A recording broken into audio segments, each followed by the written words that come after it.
ઉત્સવ એટલે પ્રભુના સામીપ્યનો ઉત્સવ. વ્રજમાં 51 વન અને 24 ઉપવન છે. તેના આધારે શ્રી કૃષ્ણની વિવિધ લીલાઓનો ભાવ હિંડોળામાં પ્રગટ થાય છે. ગોપીઓને યુગળ સ્વરૂપનો આનંદ લેવડાવે છે. દેવીઓને નિકુંજ અને ઋતુઓનો આનંદ લેવડાવે છે. વ્રજવાસીઓને શ્રી કૃષ્ણને વિવિધ સ્થળોએ ઝુલાવ્યા છે.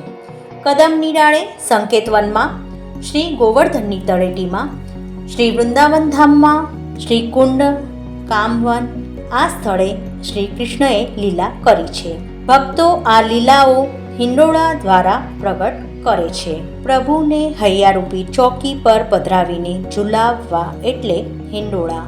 સર્વે વૈષ્ણવને હિંડોળા ઉત્સવના જય શ્રી કૃષ્ણ.